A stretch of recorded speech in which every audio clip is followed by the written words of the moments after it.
What's going on, everybody? Welcome to the Filsinger Games Character Spotlight with Mike and Brock. Mike, I'm Brock, and tonight we're going to continue through CPC 2107 with Desolation Factor, Rack, and Ruin. yeah, this is kind of their second cards because their first cards were the blue set. Yeah, that bash set. They're rookie cards, I think, is what those were supposed to be. Yeah, they're the ones I currently use, so these they will get an upgrade. Hmm. I am using these guys soon. Uh, the blue cards are still pretty good. They are. I remember with this set before it came out, because Brian Bendis showed up at a Galacticon, Hmm. and he comes up to me and he's like, "Hey," he goes, Did you draw those Corin Walter cards?" He goes, "Because I'll hire you on the spot to draw my comics." I'm like, "No, no, no." I said, "That's a friend of mine, Randy." And he's like, "He's got a job if he wants it." So I remember I contacted Randy, and Randy's like, "Yeah, I can't work for Marvel. I couldn't get stuff out that quickly." I'm like, Yeah. he's the only guy I know that turned a job offer down from Marvel Comics. Been nice to see if he got to do a cover or something. That would have been Yeah, cool. and because Brian had just signed, he said he had just signed with Marvel, and so Hmm. he would get to ask for his own people. But he goes, "I really like how Corin Walter had the chain where it attached the two pictures, Yeah. and that was the first time it was ever done." Hmm. He goes, "Can I copy that?" He goes, "Tom wants me to do a tag team," and he goes, "Can I copy that drawing, like where they overlap?" Hmm. I'm like, "Sure." I'm like, "You don't have to ask permission for that." And he's like, "Yeah." He goes, I kind of do. I come from that background." I'm like, "Hey, Right. and that's if you notice in the blue desolation, not Yeah. being the name, Desolation Factor. desolation factor. Their arms cross over, and that's what he did, and he repeated it in this drawing as well. These ones don't overlap. I thought that they did. Oh no, They look like they should, but they don't. Unless they get, oh, no, okay. they're just too close up Uh, shots, I think. but that was a brief little inside story on how the original Rack and Ruin cards came about. Yeah, I And don't have theirs in front of me, but they definitely, I remember that. Like the one guy's arm just kind of like yeah, is in the forefront of the second card. but these guys for the I use the blue cards right now. I expected them to dominate because they're in my low tier Fed, and Hmm. they're not. They get a pretty good bump with these cards. Yeah, They go from Ruin's raw rating was 3642. Actually, he goes down. He goes to a 3441.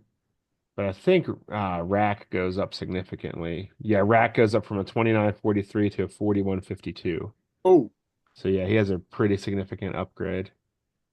and do they have a role for the tag team combined? Does Raw do that? Mm-mm, Oh, okay. no. That the second number is the tag team match number. So Rack is a 52 in tag matches and Ruin is a 46 in 41 in tag matches. Pretty solid. Hmm. Well, here's their dramatic reading. Yes.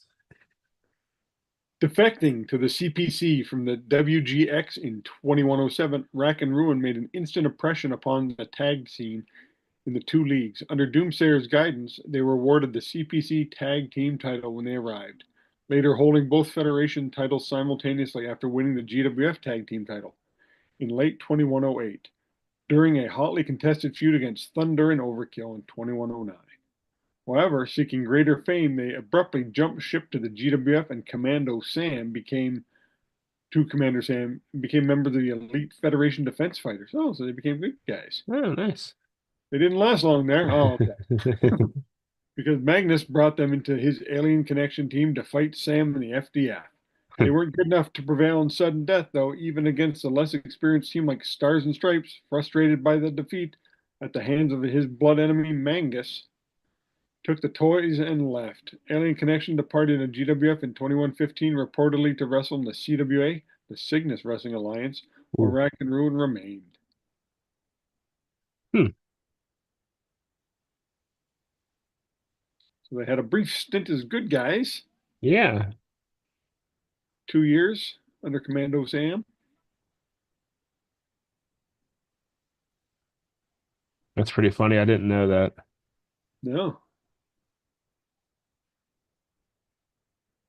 like I have them uh, as bad guys. Yeah, they look like bad guys. Yeah, but you could almost see them become good guys, kind of Road Warrior esque, or Yeah, yeah, just two big, tough, strong guys.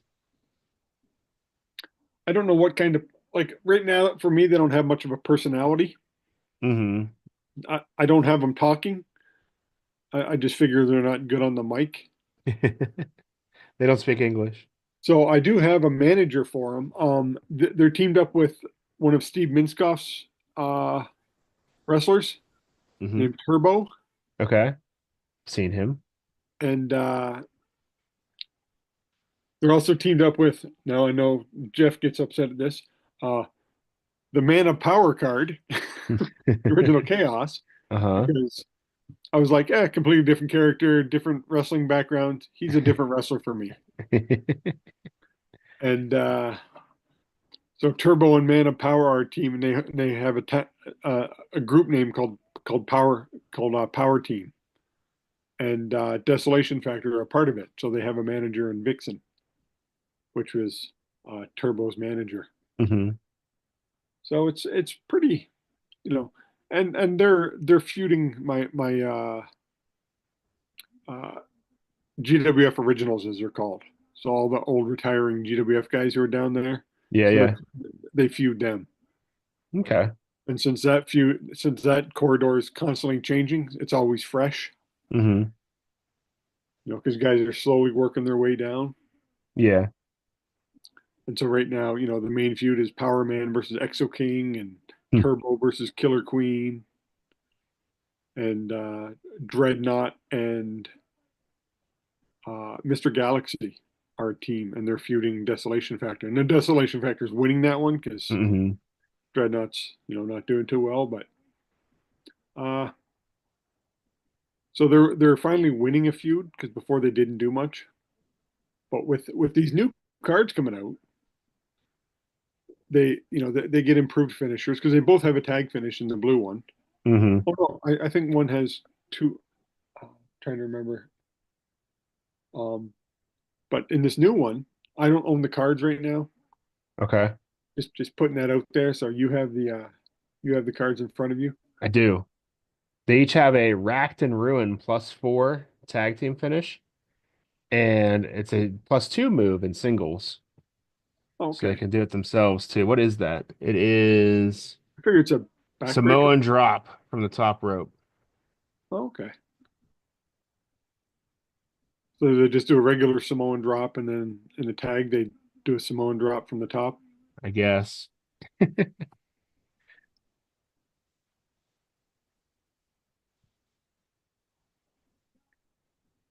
So that's good then, though, that they do that now with some tag finishers. Because Hmm. I remember with Incredible Badger, if it was a 5 or 6, what do you do? Well, I'd re-roll the 6. Yeah, I And would always reroll. other people were like, no, you got to roll up. No, I'm not rolling up. I don't think that's a rule. I I don't. re-roll 1 through 5. Hmm. And when I get Burrow Blast, I get angry. Yeah, I do Body like it slam, son of a bitch. because it's like say Ram went down, you're not going to use Badger at all then, like you're gonna wait for him to get healthy. But now that a lot of the guys have a singles and a tag finisher. Yeah, Yeah, I don't remember. Is there a rule about rolling up? I don't think there is. I don't know. I think some guys were just doing it, Hmm.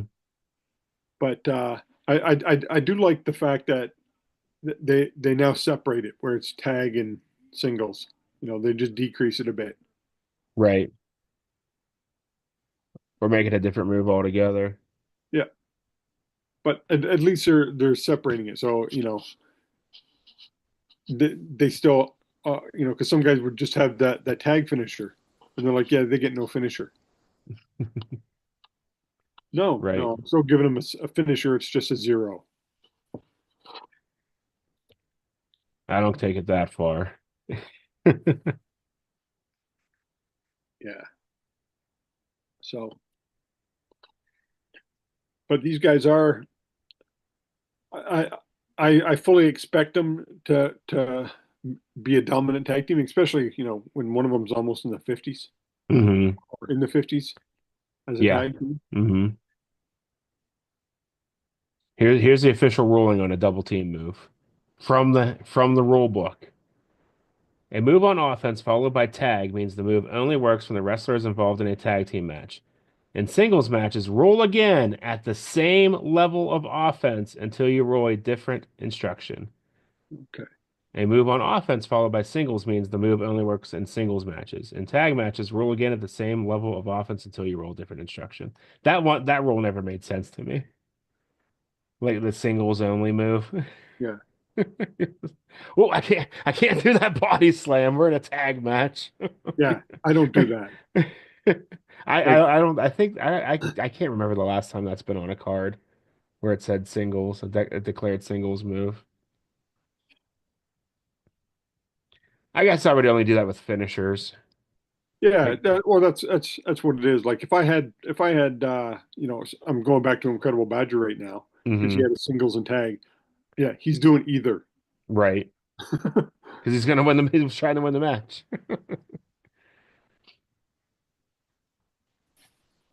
Yeah, so there are some rules that don't make sense to me, so I just don't do them. Yeah. I never understood that singles one. But yeah, I remember that topic coming up at a Galacticon. Someone was like, "Well, you got to roll up if you don't do the tag move." I'm like, "That's not a roll." I don't remember who it was, but I And think and Tim I'm a Dalton guy who backed me up. uses rules to their advantage, so I've tried to stay on top of those. I'm pretty sure Tim Dalton came over and backed me up.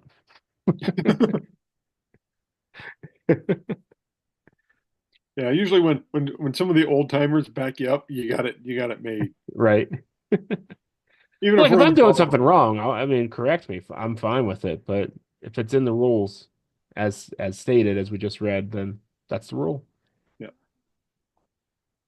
yeah, you get that every so often. There's a rule that somebody will throw out. Like, hmm yeah, my manager on the outside can do outside interference and attack you. So you're when you roll out of the ring, he attacks you. I just got to do the DQ roll, and you don't get offense.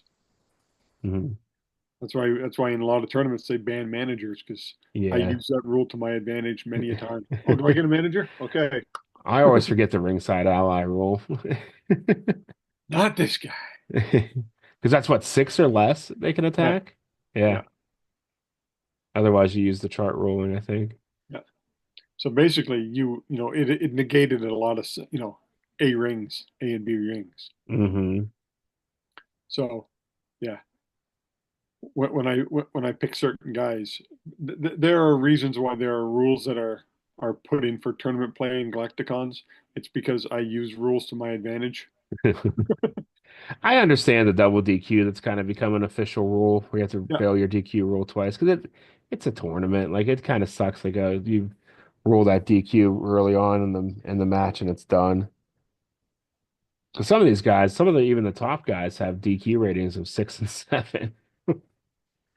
yeah. So and that's the stuff that's how you don't build to that. I kind of wish like the DQ rating, everybody started at a number and it got gradually went up like the pin rating. Like you keep trying to get away with stuff. That could be an interesting, or even an interesting gimmick for a card. hmm Just You know, have you all could kinds do of it. things that adds one to his DQ rating throughout the match. Like he just tries to keep getting away with stuff and he's not good at it. Yeah, you can start off as a level-headed good guy at a four, Uh-huh. And then he'll and, just and then as he gradually goes break on, down. he's a four with a C. But as he goes on, he gets madder and madder and just becomes more violent. So it becomes a B, then an A, and a five, and a six, and a seven. Uh-huh. Like stuff like that works whenever there's a con that goes with the pro that you're giving somebody. Yep. A lot of times that's missed. Yep. Oh Got yeah. to balance it somehow. That's an interesting gimmick. We can wait for Kevin Butcher to now steal that and put it up and give us credit though. There you go. He And Kevin might. likes when you mention his name, so There you go. We'll just mention it. because he was our guest last week. Hmm. I haven't watched it yet, but I tuned in at like 12 o'clock and I already had 7 views. So hey, Yeah. I and think it's and up we're to up. 11 as of this recording. And I noticed that we're up to what 185, 188 last I 188. checked. 200's obtainable, I think. Yeah, we're getting up there, folks. We hit 1,000 subscribers. We can start getting paid. Yeah. We're gonna might need to cover a different topic. Even Uh, Grandpa Choco gets paid now. you're right. Well, he's got other stuff on his channel. Yeah, and he's talented. Exactly. He, That he's makes a the most difference. he's the most talented and followed GWF guy, It's true. and I don't think anybody's going to argue that. Mm-mm. Nope. No, considering it's the Legends guys, no, they wouldn't argue it. Mm-mm. Uh, Roll Up, well, they haven't had a podcast in They had one. about 30 months. No, they had one a couple weeks ago.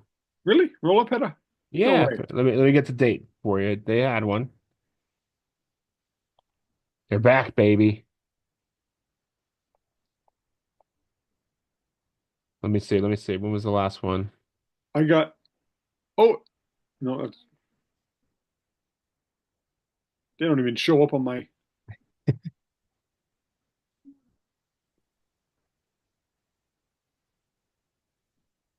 no, It's- my last episode is 23/12/22 I could have sworn they just had one a few because weeks ago. you Americans add the year first before anything. When was it?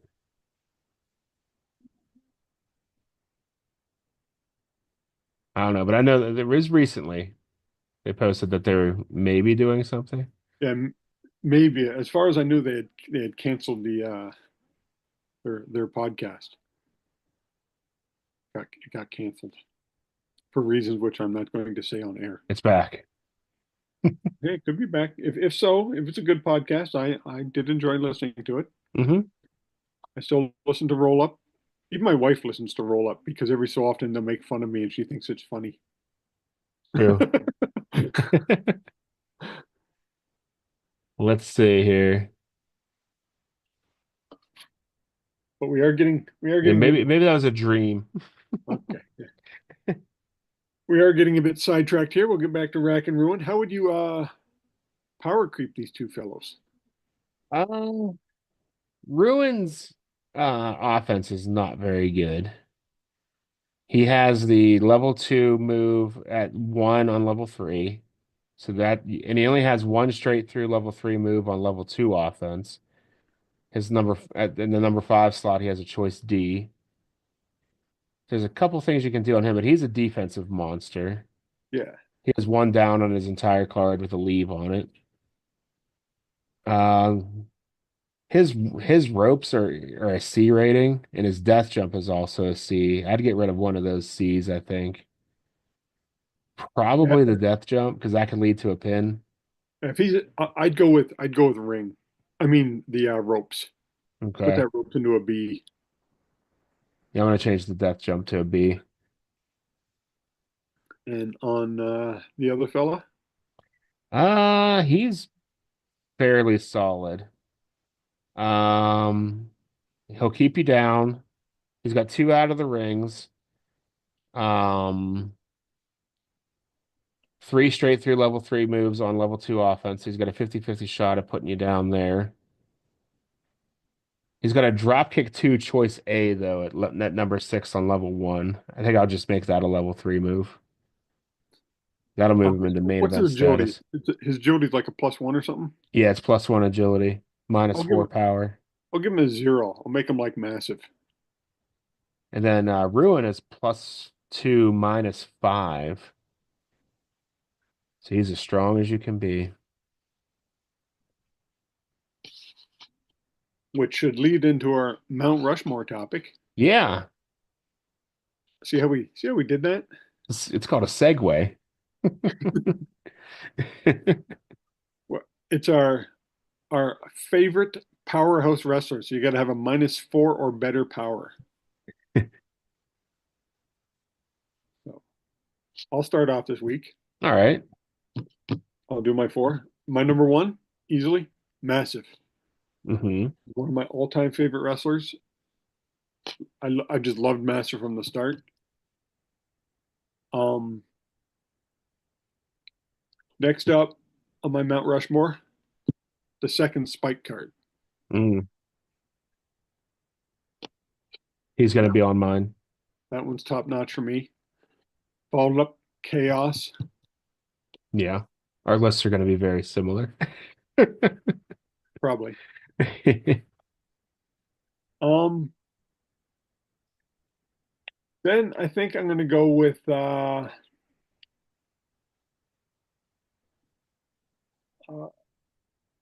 the original Earthquake Okay. He's cool. because I thought it was interesting to have a full super strong tag team. Hmm. And I did like the fact that he started off good and switched bad. I thought he was an interesting character that way. And Yeah. and then my last one I'm going to go with Overkill. Ooh, yeah. I didn't even remember him. Hmm. Spike's definitely going to be on mine because I won the Galacticon Cup with Spike. So put Spike on there. Chaos has to be on there. Um, I'll do a more current guy. I'll do Monolith. I think he's a fun character for the Animan side. Put him in there. Um, just trying to make I, get. I thought I put an Exo King on. Yeah, but he wasn't around very long. No, that first. Neither was Earthquake, but I liked Earthquake more than Exo King. Earthquake had some gimmick changes. I wonder who was around But he longer. dropped to a -3 power as well later on. Okay. So he only had one card on the list.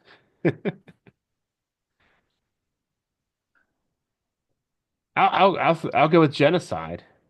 Is he a -4?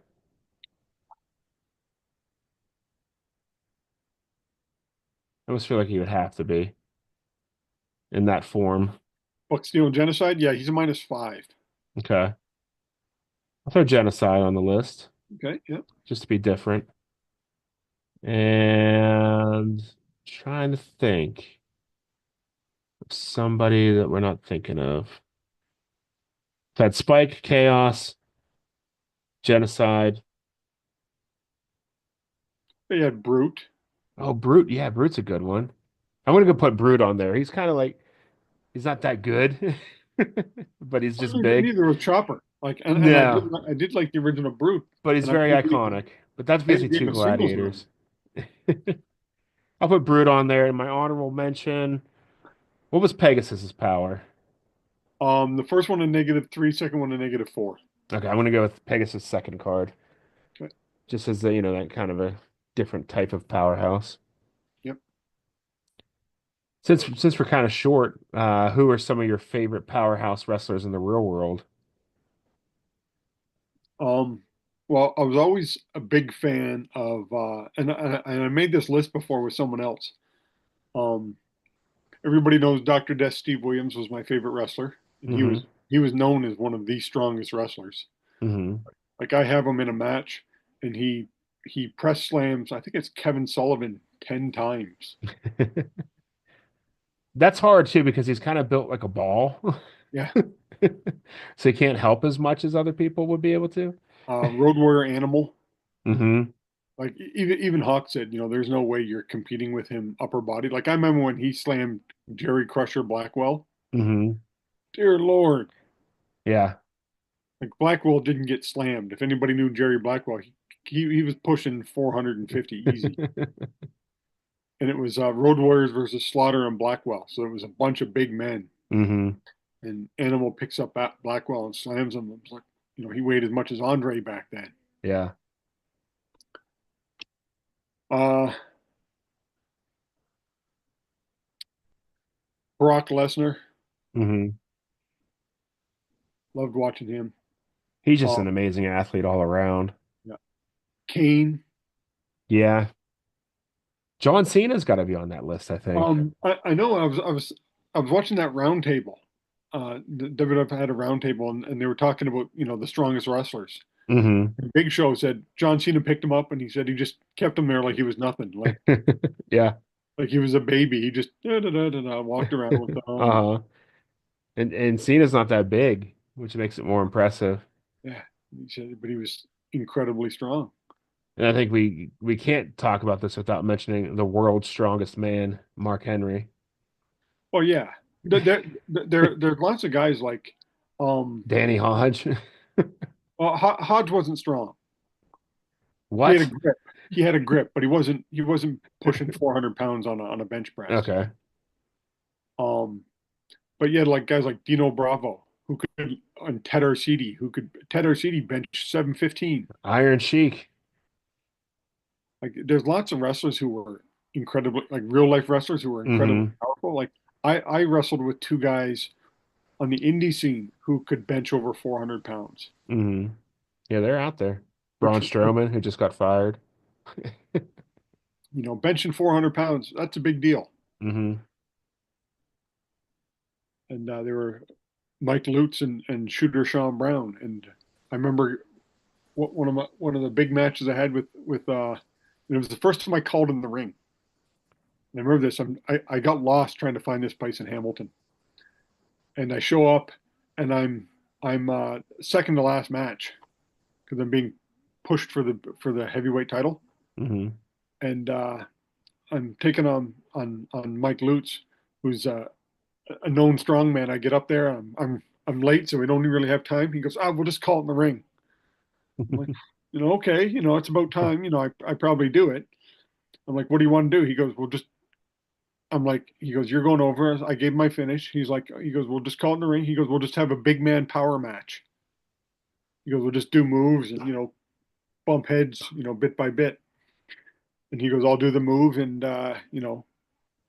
since he's a heel, so he was doing more of the moves, and I'm doing more of the selling because I got to work the babyface part. And I remember I stood up, and he grabs me. He just goes belly to belly, and there's no help. And I'm 260 pounds, and he just tosses me like nothing. Just You're gonna do it whether you wanted to or not. yeah, it's like oh. There was another guy too I wrestled with named Man Mountain Mike, and he was about 320 pounds, come in at about 6'4", and he was strong like bull, smart like tractor. And there was we were doing a slam contest, and there was a guy one man wrecker who was legitimately about 475 pounds, Mhm.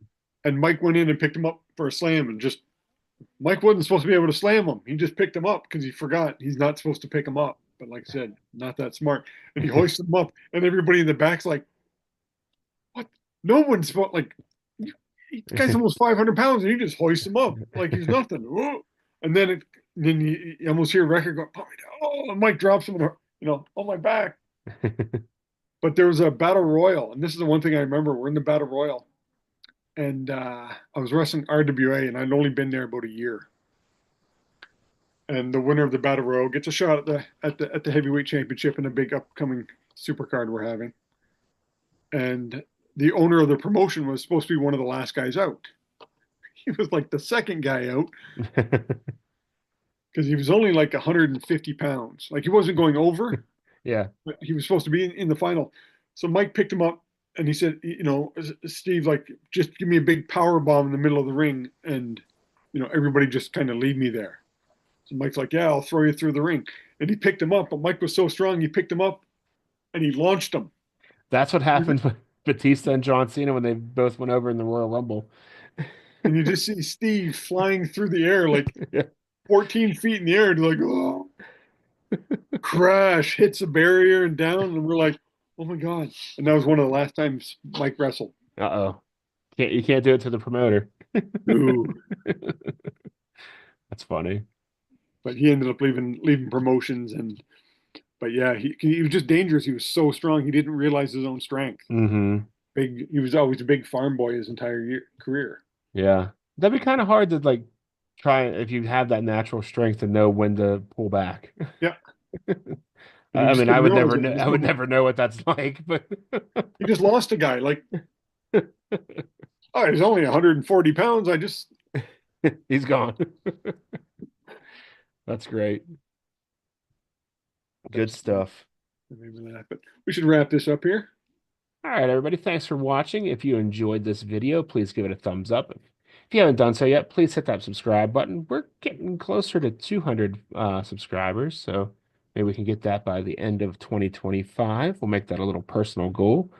While you're here, scroll on down to the description. You'll find all of our friends who make Filsinger Games related content, including the official Filsinger Games podcast roll up. It's coming back. The Legends team's Uncharted Territory, Dizzy Dice from Lee Lamprey, solo promoter from Grant. Grant's also here on YouTube, along with Dave Little's Heartland Championship Wrestling. After further review, Brad Plays 81 and Bucky 749, all doing Filtering Games related content. I'm on Twitch. I'm doing one day a week now, typically Sundays at 9 p.m. Eastern. So check that out if you want to join us live. And yeah, that's about all we got for you this week. Leave your favorite powerhouse wrestlers down in the comments below. Until next time, Night all. later.